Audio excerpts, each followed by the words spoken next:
أعوذ بالله من الشيطان الرجيم. بسم الله الرحمن الرحيم.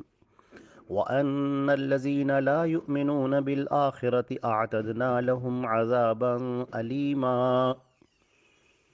یہ سورہ اسراء کی آیت نمبر 10 ہے. ترجمہ اس آیت کا یہ ہے: اور جو لوگ آخرت کو نہیں مانتے ہیں، یہ قرآن انہیں خبر دیتا ہے کہ ان کے لیے ہم نے دردناک عذاب مہیا کر رکھا ہے۔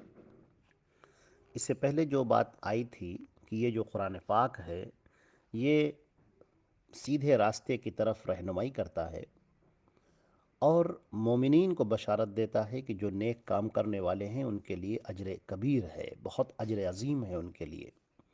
اب اس کے بعد یہ دوسرا پہلو بیان کیا گیا ہے کہ جو لوگ بھی آخرت پر یقین نہیں رکھتے ہیں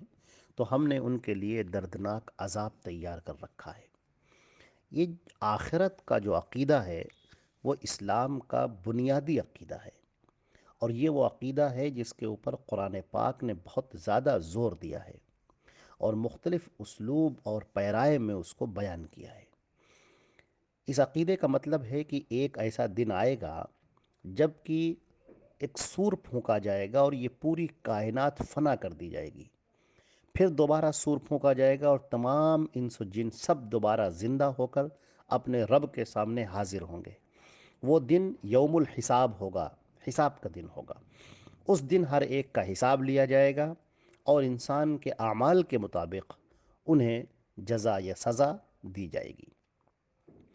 جو لوگ نیکیاں کرنے والے ہیں ان کے لیے جنت ہے، اور جو لوگ برائیاں کرنے والے ہیں، جو برے اور مجرم لوگ ہیں، ان کے لیے جہنم ٹھکانہ ہوگی۔ جنت اور جہنم کی یہ جو زندگی ہے یہ اخروی زندگی کہلاتی ہے، جو ہمیشگی کا ٹھکانہ ہے، اور قرآن اور حدیث میں اس پر ایمان لانے کا مطالبہ کیا گیا ہے اور بہت ہی سختی سے مطالبہ کیا گیا ہے، اور اس کا انکار کرنے والوں کو سخت وعید اور ہمیشہ کے لیے جہنم سنائی گئی ہے۔ ہم یہ دیکھتے ہیں کہ یہ جو دنیا کی زندگی ہے یہ عارضی ہے۔ انسان اس دنیا میں جب پیدا ہوتا ہے تو جو اس کا ذہن ہوتا ہے وہ بہت کچھ حاصل کرنا چاہتا ہے، بہت ساری کامرانیاں اور بہت ساری کامیابیاں وہ حاصل کرنا چاہتا ہے، مگر اس کی زندگی کا دامن چھوٹا ہو جاتا ہے، دامن تنگ ہو جاتا ہے۔ ایک آدمی محنت کرتا ہے، محنت کرتے کرتے دولت کو کما لیتا ہے، اب اس کے پاس اتنا وقت نہیں ہے کہ اس دولت کا صحیح استعمال کر سکے، اس دولت سے فائدہ اٹھا سکے۔ اسی طرح ہم دیکھتے ہیں کہ اس دنیا کے اندر جو جزا اور سزا ہے وہ بھی ناکافی ہے۔ یہاں پر ہم مجرم ہے، جرم کرتا ہے اور دندناتا پھرتا ہے۔ ایک انسان ہے جو کسی کے اوپر ظلم کے پہاڑ توڑے دے رہا ہے اور اچانک اس کی موت ہو جاتی ہے اور سب ختم ہو جاتا ہے، تو اس کو تو بدلہ نہیں ملا، اس ظالم کو اس کے ظلم کا بدلہ نہیں ملا، مظلوموں کو انصاف نہیں ملا۔ تو یہ دنیا بہت تنگ ہے، دنیا بہت چھوٹی ہے۔ اس لیے اللہ رب العزت نے ایک اور جہان بنایا ہے، ایک اور دنیا ہے جہاں پر ہر ایک کو اس کا پورا پورا بدلہ دیا جائے گا۔ قرآن پاک میں ہے وَمَن يَعْمَلْ مِثْقَالَ ذَرَّةٍ خَيْرًا يَرَهُ وَمَن يَعْمَلْ مِثْقَالَ ذَرَّةٍ شَرًّا يَرَهُ۔ اگر کسی نے ایک رائی کے دانے کے برابر بھی نیکی کی ہوگی تو اس نیکی کو وہ پا لے گا، اور اگر رائی کے دانے کے برابر اس نے برائی کی ہوگی تو اس برائی کو وہ پا لے گا۔ تو یہ جو اسلام کا جو عقیدہ ہے یہ آخرت کا جو عقیدہ ہے کہ انسان مرنے کے بعد اللہ کے سامنے حاضر ہوگا اور اللہ رب العزت اس سے حساب اور کتاب لے گا۔ اس کی پوری جو زندگی ہے وہ ریکارڈ ہو رہی ہے، اس کا ہر عمل ریکارڈ ہو رہا ہے، فرشتے سب اس کو ریکارڈ کر رہے ہیں۔ وما يلفظ من قول الا لديه رقیب عتید، اور انسان اپنے منہ سے جب کوئی بات بھی نکالتا ہے تو ہمارے نوٹ کرنے والے فرشتے اس کو نوٹ کر لیتے ہیں، ریکارڈ کرنے والے فرشتے اسے ریکارڈ کر لیتے ہیں۔ تو یہ جو انسان کی زندگی ہے مکمل کی مکمل، یہ پوری کی پوری زندگی ایک ریکارڈ ہو رہی ہے، اور اس کے اندر کیا جانے والا ہر عمل اور زبان سے نکالی ہوئی ہر بات اس کا اللہ کے ہاں حساب دینا ہوگا۔ یہاں پر کوئی ظلم کر کے بچ نہیں پائے گا، اسی طرح جو آدمی نیکیاں کرتا چلا جا رہا ہے اس کو اس کی نیکیوں کا بدلہ ملے گا، جو اس نے صبر کیا، جو اس نے ایثار کیا، جو اس نے اپنے دل پر پتھر رکھ کر بہت سارے نیک کام کیے، جو اس نے تحمل کیا، برداشت کیا، ان سب کا بدلہ اسے اب ملے گا۔ ایک ایسا دن آئے گا جس دن اسے بدلہ ملے گا، اور یہ جو بدلہ ملے گا یہ ہمیشہ ہمیشہ کا ہوگا، وہ زندگی ہمیشہ ہمیشہ کی ہوگی، وہ جنت کی زندگی ہو یا جہنم کی زندگی۔ جنت کی زندگی جس میں نعمتیں ہیں، سرفرازیاں ہیں، کامیابیاں ہیں، انسان کی خواہشات کی تکمیل ہے، بلکہ انسان کو وہ ملے گا جو انسان نے سوچا بھی نہیں ہے، تصور بھی نہیں کیا ہے، اس کے دل پر خیال بھی نہیں آیا ہے، اور یہ سب ہمیشہ ہمیشہ کے لیے ہے۔ اور اسی طرح جو جہنم میں پڑے ہوں گے، جو مجرم ہوں گے، جو اللہ کا انکار کرنے والے ہوں گے، جو دنیا میں جرم کرنے والے ہوں گے اور اللہ کے خاطی اور اللہ کے گنہگار ہوں گے، وہ جہنم کے اندر جلیں گے، اور جہنم کے اندر انہیں سزا ملے گی، اور یہ سزا انہیں ہمیشہ ہمیشہ کے لیے بھگتنی پڑے گی۔ تو یہ انسان کا جو وجود ہے، یہ وجود بیکار نہیں ہے، یہ وجود بامقصد وجود ہے، یہ انسان کی زندگی عبث نہیں ہے۔ قرآن پاک نے کہا ہے، کیا تم سمجھتے ہو کہ ہم نے تم کو ایسے ہی پیدا، انا خلقناکم عبثا، کیا تم سمجھتے ہو کہ ہم نے تم کو ایسے ہی پیدا کر دیا ہے اور یہ کہ تم ہماری طرف پلٹ کر نہیں آؤ گے؟ انسان اللہ کی طرف پلٹ کر جائے گا۔ اللہ رب العزت نے قرآن پاک میں فرمایا ہے، سورہ جاسیہ میں اللہ تعالیٰ فرماتا ہے کہ ان لوگوں سے کہو کہ اللہ ہی تمہیں زندگی بخشتا ہے، پھر وہی تمہیں موت دیتا ہے، پھر وہی تم کو اس قیامت کے دن جمع کرے گا جس کے آنے میں کوئی شک نہیں، مگر اکثر لوگ اس بات کو جانتے نہیں ہیں۔ یہاں پر آنے والی زندگی کے بارے میں بیان کیا گیا ہے۔ اچھا، ایک اور بات ہے کہ اللہ رب احادیث میں بھی اس اللہ کے پیارے رسول صلی اللہ علیہ وسلم نے اس آخرت پر یقین رکھنے کو، آخرت پر ایمان لانے کو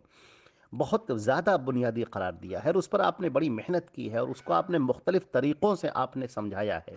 یہاں تک کہ جب لوگوں نے اس کا انکار کیا تو آپ نے اس کے اوپر بہت زیادہ سختی کے ساتھ، لوگوں نے آپ کا مذاق بھی اڑایا، لیکن پھر بھی آپ نے سمجھایا کہ اس عقیدے آخرت کو سمجھو، اس ایمان بالآخرت کو سمجھو۔ لوگوں نے مذاق اڑایا کہ کیا ہم کو دوبارہ زندہ کر دیا جائے گا، یہ ہماری ہڈیاں جب سڑ جائیں گی، گل جائیں گی، مٹی میں مل جائیں گی، ہمارا کوئی وجود نہیں رہ جائے گا، تو کیا ہم کو دوبارہ زندہ کیا جائے گا؟ اللہ رب العزت نے فرمایا کہ کیوں نہیں، کیا اللہ تم کو دوبارہ زندہ کر نہیں سکتا ہے؟ جب اللہ نے تم کو پیدا کیا تب تو تم کچھ بھی نہیں تھے، ایک قطرہ منی سے، پانی کی ایک بوند سے اللہ رب العزت نے تم کو پوری زندگی دے دی۔ جیتا جاگتا یہ انسان جو کھڑا ہوا ہے، ذرا سوچے، اپنے آپ پر غور کرے کہ اس کی ابتدا کہاں سے ہوئی ہے۔ جس اللہ نے تمہیں پیدا کر دیا ہے تو کیا وہ تمہیں دوبارہ پیدا کرنے سے عاجز ہے؟ وہ تمہیں دوبارہ نہیں پیدا کر پائے گا؟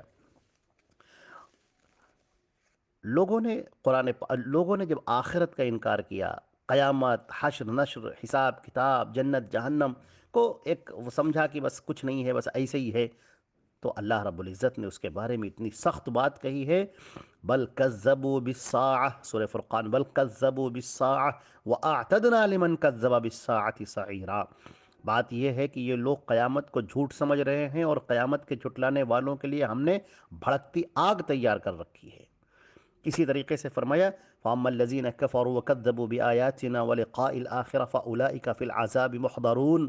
اور جن لوگوں نے کفر کیا اور ہماری آیتوں اور آخرت کی ملاقات کو جھوٹا ٹھہرایا، وہ سب عذاب میں ہوں گے، عذاب میں سب گرفتار ہوں گے۔ قیامت کے دن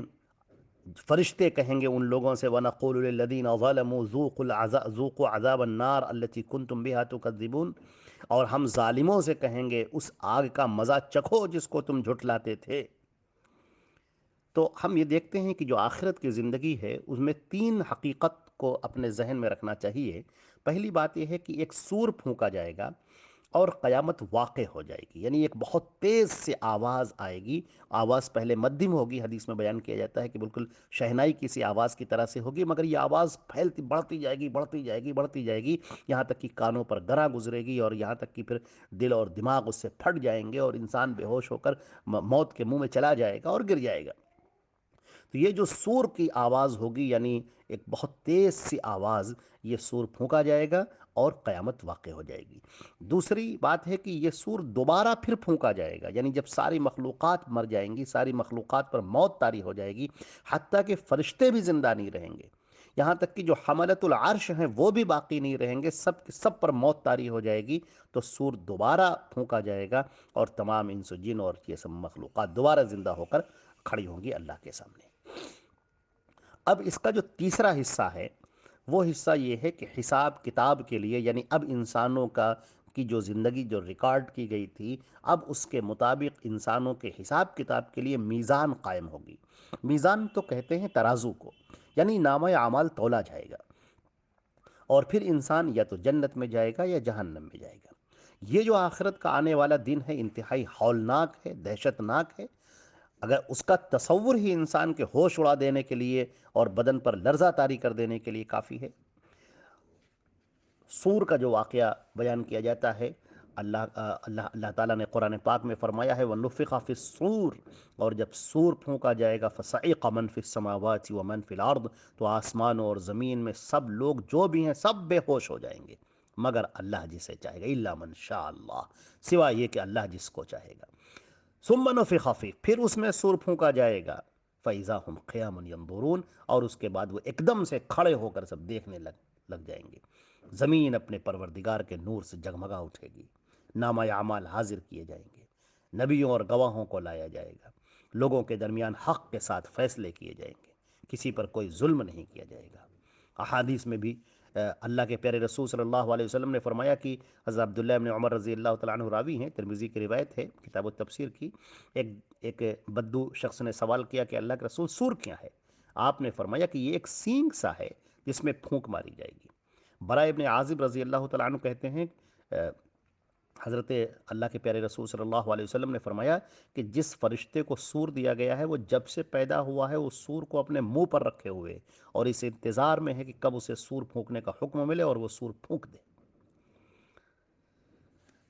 ایک اور روایت میں حضرت ابو سعید خدری کی روایت ہے، اللہ کے رسول صلی اللہ علیہ وسلم نے فرمایا کہ میں کیسے بے پرواہ، کیف انا، میں کیسے بے پرواہ رہوں